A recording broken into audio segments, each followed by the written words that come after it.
Welcome to Something to Talk About. My name is Taco, and this is another one of my A Song of Ice and Fire lore vids. I chose a really fun character to talk about. It is Sigorn of Thenn.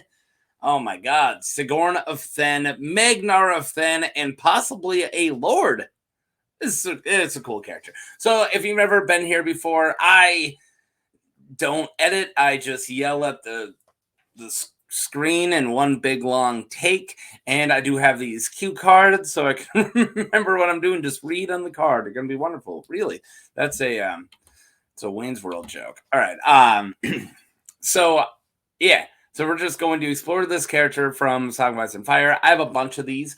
I explore characters that are not in the show. They don't make it to the show, or at least not properly into any of the shows. I cover characters from all over the lore, be it the Fire and Blood, from Dunk and Egg, all over the place. And I kind of been on a kick of exploring ones in the main series. I've been re-listening to them lately.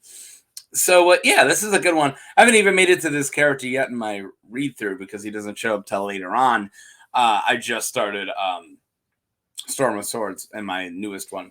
I've listened to him multiple times now. But anyways, so yeah, go check out all my other ones. Let's talk about Sigorn of Thenn. So I have a few slides here, and we're going to discuss this dude. It shouldn't be that long of one, as long as I stop ranting like this. Let's just jump into it. All right, Sigorn, son of Styr. Sigorn said to look like his father Styr, but he is younger and shorter. Sigorn is lean with gray eyes and a receding hairline. I feel you there, buddy. That makes him look older than his years. He has ears, though. His dad didn't have ears. Yep, that's something. Okay. He wears bronze greaves and a leather shirt sworn with bronze scales, and he wields a, you guessed it, bronze sword. Dude likes bronze. Sigorn and his people take pride in the fact that they are Thenns who have lords and laws, unlike the other free folk. Sigorn speaks the common tongue with a thick accent. Yeah, he does it really bad. But he does still speak the common tongue, but not very well. So, what's going on here? So, he's from north of the wall, right? And also, he's a Thenn, and Thenns are a little different. They're not like normal free folk, or like, we don't have lords or kings, we do whatever we want. These guys have a society, and they have, for lack of a better word, a kingdom. And I mean, Magnar, I believe, actually means either lord or king in the old tongue. It's one of those. I should know this stuff. So they are closer to modern, like southern Westeros, right, than other free folk are, which I'm going to get to later on. But yeah, so that's the culture that he comes from. Let's learn more about it. So let's learn more about the Thenns of the free folk. The Thenns are free folk inhabitants of Thenn, you guessed it, a mountain valley in the peaks of the Frostfangs. That's such a cool name for mountains. Beyond the wall, they consider themselves to be the last of the freemen. They speak in the old tongue, and most have only a few words of the common tongue. They are led by the Magnar of Thenn, who is considered more of a god than a man by his people. Because they have laws and lords in the valley, some consider the Thenns more sophisticated than other free folk closer to the people south of the wall. Hey, I just said that. They are more dealings with giants than with other men. So they deal with giants a lot. They're like, hey, for some mammoth milk, we'll give you some of this cow milk. I don't know. What would they do? What would they deal with when it comes to giants? What do giants have that like they can trade? I don't know. They just wander around with mammoths. These dudes are savage fighters, but in their beliefs that in the Magnar as their god, they are more obedient and disciplined than other free folk. They are often better equipped than most free folk with their bronze helms, axes, and of bronze, and a few chipstone stabbing spears with leaf-shaped heads, bronze swords, leather shirts sewn with bronze discs and scales, and plain unadorned shields. I wrote this and I don't even know what I wrote. And black boiled leather and bronze rims and bosses. They got a bunch of bronze armor and stuff. That's what I'm getting at. They use bronze banded war horns to warn each other about the Night's Watch. That's kind of interesting, right? Because the Night's Watch uses horns to warn each other about the free folk. And these guys use horns like, hey, that means another Thenn's returning. That's, maybe. I don't know what their system is. But it's kind of funny that they communicate with horns because the Night's Watch do that. Maybe they're not so different. All right. The attack on Castle Black. We're jumping right into it. Okay, there's not much to talk about with Sigorn until they're ready attacking. So that's into the third book. Quite a lot. Okay, attack on Castle Black. The attack on Castle Black takes place on the south side of the wall. So this isn't the siege against the wall. This is the people who've made it to the other side and they're attacking from the inside. During the conflict beyond the wall, Sigorn's daddy, Steer, leads nearly 120 warriors over the wall, hoping to take Castle Black unaware from the south to open the gate to let Mance Rayder and his force through the wall. Steer dies during the attack, making Sigorn the new Magnar. Yeah, so Jon was part of that, Jon Snow, and he runs. They realize, like, hey, you're not really one of us. And he's like, I'm not, bye, suckers. And then he goes and tells, that's how it happens, warns the Castle Black about the attack. So they're ready for it.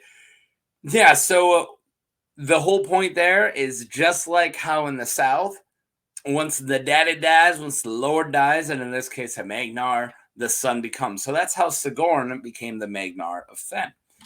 Next one's called Magnar of Thenn. Sigorn kneels before Stannis Baratheon. Remember, so Stannis then comes in, takes out Mance Rayder, and takes out all the wildlings and saves the wall. Good old Stannis Ex Machina there. So Sigorn kneels before Stannis Baratheon.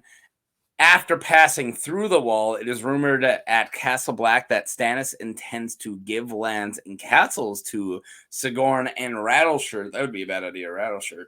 Sigorn is reluctant to join the Night's Watch after the death of his father. Iron Emmett advises Jon Snow, Lord Commander and Night's Watch, to grant a castle to the new Magnar of Thenn. So we're kind of figuring out, what should we do with the Magnar of Thenn? Like, he's a little too powerful. He doesn't want to join the Night's Watch. So what should we do? Should we give him a castle? People are all kind of wondering. It gets solved, though. So there's a wedding. Jon eventually devises a plan to wed Sigorn to Alys Karstark, the current heir of Harlan Karstark, the rightful lord of Karhold. So Alys has fled before a forced marriage arranged by her great uncle Arnulf. God, I love these names. To his son Cregan, I love that name. In order to claim Karhold, Alys believes the Karhold would yield to her and Sigorn and the 200 Thenns. So what did I just say? So Alys Karstark was the heir, and this crappy uncle tries to take his son and force marry Alys so they can, whatever you want to call it, so they could take over Karhold. Right? And that way it's like, hey, we're going to now be the real commanders of, we're going to be the real Karstarks. So she's like, screw this. Like, no, it's my home. Right? So she leaves and runs to the safety of not only the wall, but to Jon Snow. And she respects the name Jon Snow because for a lot of the North, especially with Karhold, the Starks are still the rulers. She's not going to run to Winterfell and talk to Roose Bolton and Ramsay who are there, right? She's going to run to Jon Snow because he is still essentially a Stark in a lot of their eyes. So she goes and does that. And he's like, all right, why don't I marry you to Sigorn? He gets a castle now. You get enough people to go run off your crappy uncle and your great uncle or whatever. And yeah, then deuces, right? So that's the plan, which I like. It's a great plan. So House Thenn during the wedding, which is performed at Castle Black by Melisandre. Why can't I say Melisandre? Melisandre? Whatever. I Man, sometimes I'm so tired during these words I've said a million times. I can't say them afterwards. It's so funny. Melisandra. Sigorn leaps across a flaming ditch with his new bride, which is cute, in a horse, I believe. Sigorn initially reluctant to dance during the wedding feast, but then joins her after becoming a little inebriated from the mulled wine. John notes that despite his fierceness, he is Sigorn, the founder of House Thenn, is a surprisingly tender to his new wife. So yeah, they're a cute little couple. Let's bring up this picture, right? So he's this crazy bronze wearing quote savage from the north, but he's actually really tender and he's not a bad dude. And now he's the founder of House Thenn. Now let's talk about the sigil. So down here at the bottom, you have the flaming heart, which is the House Thenn sigil, and the one right above it is the sunburst, the white on black sunburst of House Karstark. Karstark. I can't talk today. So this is actually really good marketing. So he only changed it enough, right? He still has a lot of homage to the old sigil, but he added a little bit, maybe because the flaming heart of R'hllor, because that's the kind of wedding they have. That's the big religion at the wall right now. Thanks to Melisandre and all this stuff, right? So I do think that's really good marketing of him. Of like, all right, we'll take her house, her sigil, and change it just enough. And now he's gonna march down there and he's gonna go take his new wife's hold, and he's gonna hold it as in House Thenn. Which is so cool. I feel like no one ever talks about this, and it just sounds like one of the that's a big deal. Like Jon Snow made a new house. He took Sigorn and married him off, and he's like, "What's up, new house? I'm essentially a king, yo." Like I think that's great, and this is just a really interesting thing that happens in the last book that a lot of people don't really talk about, and I kind of love it, and it's kind of a highlight to me of the new book, and it's one of the things, or not the new book or anything, but in the latest book in the Dance of Dragons, and it's one thing that I really like that they left out. But yeah, there you go. We don't need to talk any longer than 13 minutes and 30 seconds. We'll stretch it to about 14. Thank you for watching. I think I'm going to make a few more of these. I've been wanting. I spent a while not making any of my Song of Ice and Fire lores. Let me know if there's any character who is not a POV character and not seen any of the movies or shows. There's no movies that you want me to cover. Some lesser known character. Yeah, let me know and I'll cover it. Check out the stuff here. Please like and subscribe. And yeah, praise the Lord of Light and stuff.